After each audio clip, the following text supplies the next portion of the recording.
नमस्कार, मी भारती. माझ्या या यूट्यूब चॅनलमध्ये तुम्हा सर्वांचं खूप खूप स्वागत. आजच्या व्हिडिओमध्ये आपण पाहणार आहोत की सहावारी साडीपासून कोळी साडी कशी नेसायची, म्हणजे कोळी काष्टा कसा नेसायचा. चला तर मग व्हिडिओला सुरुवात करूयात. आता दोन प्रकारची साडी मी दाखवलेली आहे, पण या व्हिडिओमध्ये मी एक प्रकारची साडी दाखवलेली आहे की जी पूर्ण आहे. म्हणजे कोळी साडी दोन प्रकारात येते, एक असते ती गुडघ्यापर्यंतची आणि दुसरी असते ती पूर्ण पाय भरून. तर याच्यासाठी मी सहावारी साडीच वापरलेली आहे. नऊवारी साडी जर घेतली तर त्याची थोडीशी पद्धत वेगळी येते, ते मी तुम्हाला नंतरच्या व्हिडिओमध्ये दाखवेन. सहावारी साडी घेतल्यानंतर नेहमीप्रमाणे मधोमध गाठ बांधायची. पदराच्या बाजूची जी साईड आहे तर ती थोडीशी जास्त ठेवायची, त्या तुलनेत नेसत्या पन्न्याची साईड थोडीशी कमी ठेवायची. आता काय करूयात, नेसता पन्ना जो आहे तर त्याचा अगोदर पूर्णपणे सगळा भाग पाठीमागे खेचून घ्यायचा. जर समजा तुमच्याकडे साडी जर खूप जास्त आखूड असेल तर ती डायरेक्ट घ्यायची, आणि जर का साडी तुमच्याकडे फुल असेल, पूर्णपणे लांब असेल तर तिला थोड्याशा पुढे मिऱ्या करायच्या आणि मग मागे सगळा पन्ना खेचून घ्यायचा. आता मी काय केलं, माझी साडी थोडीशी आखूड असल्यामुळे मी पूर्णपणे साडी मागे घेतली. त्याच्यानंतर नेसत्या पन्न्याची जी किनार असते, ज्याला आपण पिको करतो, त्या बाजूला मी प्लीट्स पाडल्या, जेणेकरून जो माझा पाठीमागे काष्टाचा पट्टा आहे तो व्यवस्थित आला पाहिजे.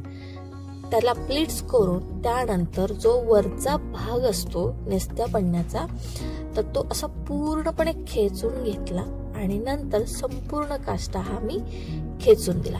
आता काष्टा खेचताना ना काय करायचं, आपल्या पायाच्या लेंथ नुसार तो काष्टा हाईटला ऍडजस्ट करायचा, जेणेकरून तो जास्त पायातही आला नाही पाहिजे आणि घोळही कमी दिसला नाही पाहिजे. अशा हिशोबाने तुम्ही तिथे पिन लावू शकता. मी पिन लावलेली नाहीये, कारण प्रॅक्टिस एवढी झाली आहे की मला पिन जास्त लावायची गरज पडत नाहीये.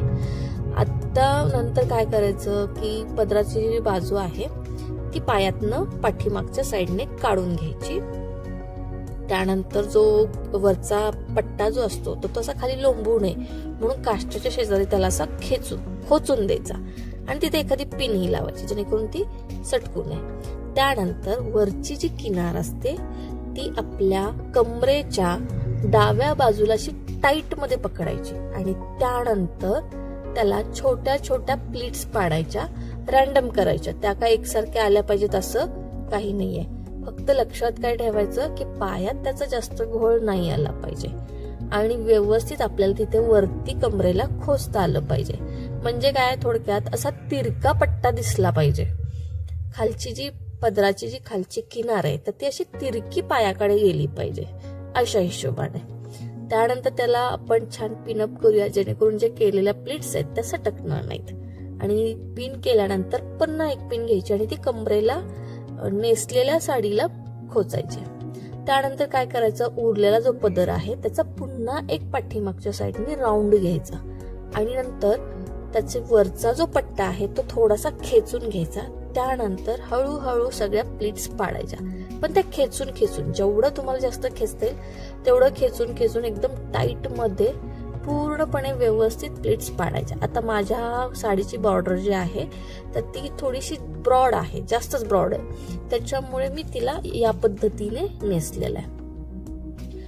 आता त्यानंतर ह्या सगळ्या प्लीट्स गोळा करायच्या, त्यांना एक छान पिन लावायची आणि नंतर पुन्हा ती कमरेला आपल्या डाव्या बाजूच्या साईडला लावून द्यायची. आता हा झाला आपला कोळीचा फुल लेंथचा काष्टा तयार. आता एवढंच झालंय का, नाही, एक महत्वाचा भाग राहिलेला आहे. एक आगरी लोकांची साडी असते आणि कोळी लोकांची साडी असते. तर मी तुम्हाला जी दाखवते तर ती कोळी लोकांची साडी आहे. आगरी लोकांची पदर घेण्याची पद्धत थोडीशी वेगळी असते. पण आता ब्लाउजच्या ऐवजी मी तुम्हाला ड्रेस घातलेला दिसतोय, पण त्याचं कारण असं आहे की कोळी साडीवरती पूर्णपणे ब्लाउज असतो, त्यांना गळे वगैरे नसतात, फुल लेंथनी असतात ते ब्लाउज. बाही मोठी असते आणि पोटापर्यंत ते उंचीला असतात आणि त्याला गळे नसतात, मागे आणि पुढे नसते. आता मग मी त्याच्यावरती ओढणी लावलेली आहे. ओढणी काय केली आहे, मी फुलांची छान अशी कॉटनची ओढणी घेतली आहे आणि तिला फक्त दोन साईडनी दुमडलेली आणि पिनअप केलेलं आहे. झाला माझा कोळी काष्टा तयार. आहे की नाही मस्त एकदम छान व्यवस्थित.